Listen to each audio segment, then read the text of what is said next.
آپ صلی اللہ علیہ وآلہ وسلم نے فرمایا دعا ہی عبادت ہے۔ تو بھائیو دعا بہت بڑی عبادت ہے، بلکہ دعا جو ہے وہ تمام عبادت کا مغز ہے۔ آپ صلی اللہ علیہ وآلہ وسلم نے فرمایا دو ہی چیزیں تقدیر کو بدل سکتی ہیں، دعا اور صدقہ۔ دعا نہ ہمیں صرف آخرت کے اندر فائدہ دے گی، بلکہ دعا کے دنیاوی فوائد بھی بہت زیادہ ہیں۔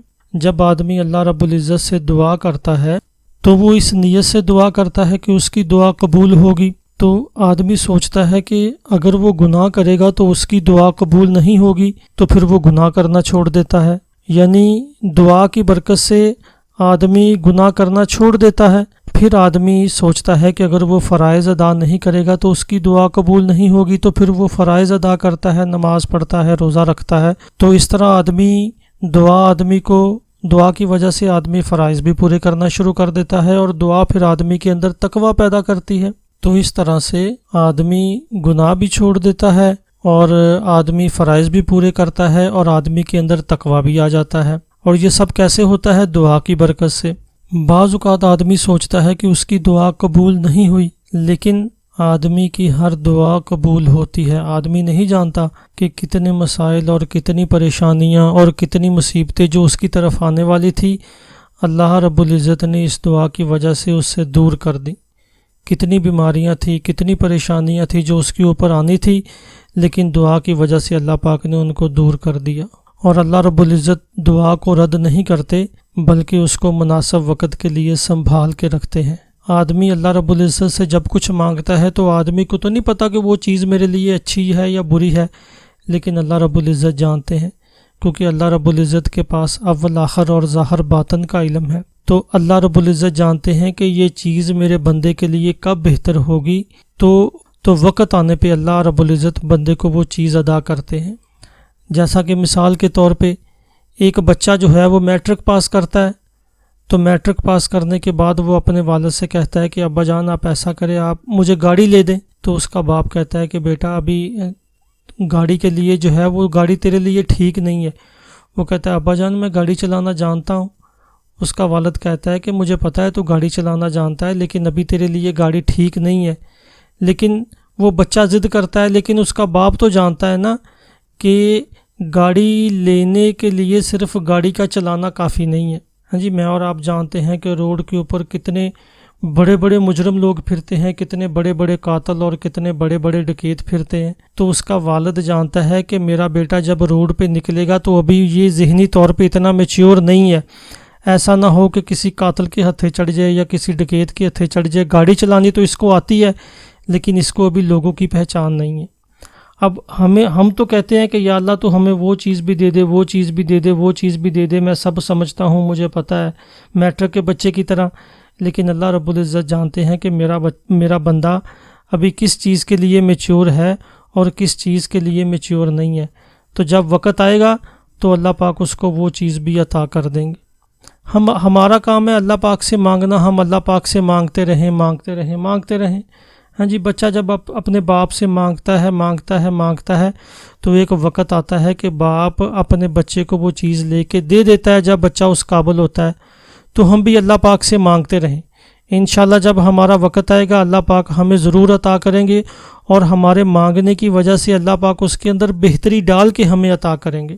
فرض کرے آپ نے کسی کا قرض دینا ہے، جب آپ اللہ پاک سے دعا مانگتے ہیں کہ یا اللہ میں اس کا قرض ادا کرنا چاہتا ہوں تو مجھے رزق عطا کر، تو اللہ پاک کیا کرتے ہیں کہ قرض خواہ کے دل میں آپ کے لیے محبت پیدا کرتے ہیں، وہ آپ کو وقت دیتا ہے۔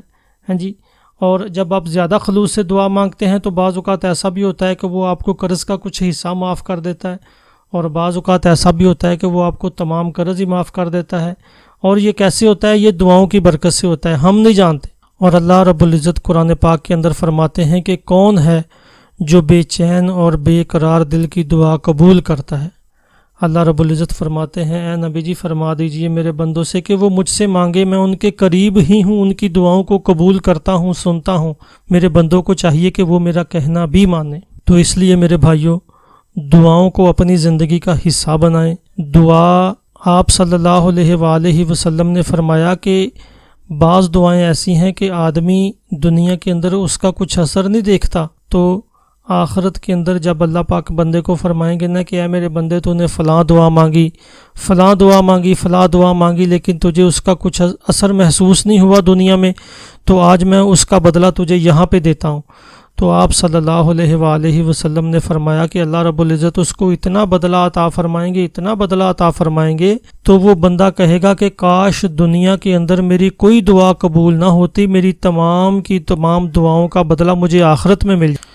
تو اس لیے میرے بھائیوں، دعا کو اپنی زندگی کا حصہ بنائیں، روزانہ کم سے کم آدھا گھنٹہ تنہائی کے اندر ضرور دعا مانگے، ہیں جی، اور آنکھوں سے آنسو بہا کے، آنکھوں سے آنسو نکال کے اللہ رب العزت سے دعا مانگے، جو 100 والدین سے بھی زیادہ پیار کرتا ہے۔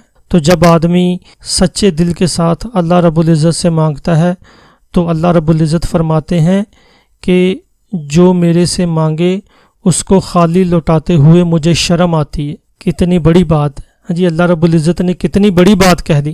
کتابوں کے اندر ایک واقعہ آتا ہے کہ ایک بزرگ کے پاس ایک عورت آئی، حضرت دعا کرے میرا بچہ گم ہو گیا۔ فرمایا جاؤ تم بھی دعا کرو، میں بھی دعا کرتا ہوں۔ دوسرے دن آئی، حضرت میرا بچہ ملا نہیں، دعا کرے میرا بچہ مل جائے۔ فرمایا اچھا جاؤ تم بھی دعا کرو، میں بھی دعا کرتی ہوں، میں بھی دعا کرتا ہوں۔ تیسرے دن پھر وہ عورت آئی، حضرت میں بڑی پریشان ہوں، میرا بچہ نہیں مل رہا، دعا کرے میرا بچہ مل جائے۔ حضرت نے فرمایا جاؤ تم بھی دعا کرو، میں بھی دعا کرتا ہوں۔ چوتھے دن وہ عورت آئی، حضرت آج تو میں بڑی ہی پریشان ہوں، بس ایسے لگتا ہے جیسے میری جان نکل جائے گی، بس میرے لیے دعا کرے کہ میرا بچہ مجھے مل جائے۔ حضرت نے فرمایا جاؤ انشاءاللہ دعا کرو، آپ کا بچہ آج ضرور مل جائے گا۔ وہ عورت اگلے دن آئی، حضرت میرا بچہ مجھے مل گیا، آپ نے کیسے اتنے یقین سے کہا تھا کہ جا دعا کر تیرا بچہ تجھے مل جائے گا؟ فرمایا یہی تڑپ جو تو مجھے بتا رہی تھی نا کہ حضرت دعا کرے ورنہ میری جان نکل جائے گی، اللہ پاک یہی تڑپ انسان کے اندر دیکھنا چاہتے ہیں۔ تو جب انسان کے اندر یہ تڑپ پیدا ہوتی ہے تو اللہ پاک اس کی دعا کو ضرور قبول کرتے ہیں۔ پھر اللہ رب العزت قرآن پاک کے اندر فرماتے ہیں کہ اے نبی جی میرے بندوں سے فرما دیجئے کہ میں تو ان کے قریب ہی ہوں اور ان کی دعاؤں کو سنتا بھی ہوں، تو میرے بندوں کو چاہیے کہ وہ بھی میرا کہنا مانیں۔ تو بھائیو، اگر ہم چاہتے ہیں کہ ہماری دعائیں قبول ہوں اور ہمیں ہماری دعاؤں کے دنیاوی فوائد ملیں، تو ہم گناہوں کو بھی چھوڑ دیں اور فرائض کو بھی ادا کریں اور اپنے اندر تقوی بھی پیدا کریں، تو انشاءاللہ اللہ پاک ہمیں دنیا کے اندر دعاؤں کی برکات دیں گے انشاءاللہ۔ تفسیر ابن کثیر کے اندر امام ابن کثیر رحمۃ اللہ علیہ فرماتے ہیں کہ جب کوئی برا آدمی اللہ رب العزت سے دعا کرتا ہے تو اللہ رب العزت جبرائیل علیہ السلام کو ارشاد فرماتے ہیں کہ اے جبرائیل، اس بندے کا میرے ساتھ بات کرنا مجھے اچھا نہیں لگ رہا، ایسا کرو اس کو وہ چیز دے دو جو یہ مانگ رہا ہے۔ اور جب کوئی نیک آدمی اللہ رب العزت سے دعا کرتا ہے تو اللہ رب العزت جبرائیل علیہ السلام کو ارشاد فرماتے ہیں کہ اے جبرائیل، یہ جو چیز بھی مانگ رہا ہے اس کی دعا کو قبول کر لو، لیکن ابھی پورا نہیں کرنا، کیونکہ اس بندے کا بار بار میرے سے مانگنا، میرے سامنے رونا، میرے سے باتیں کرنا مجھے بہت اچھا لگتا ہے۔ میں چاہتا ہوں کہ یہ بندہ اور میرے ساتھ باتیں کرے، میرے سے مانگے اور میرے سامنے روئے۔ اس کی دعا کو قبول کر لو، لیکن اس کی دعا کو پورا جو ہے فلاں وقت پہ جا کے کرنا ہے، تاکہ میرا یہ بندہ میرے ساتھ مزید باتیں کرتا رہے۔ اللہ پاک مجھے آپ کو اللہ رب العزت سے مانگنے کی توفیق عطا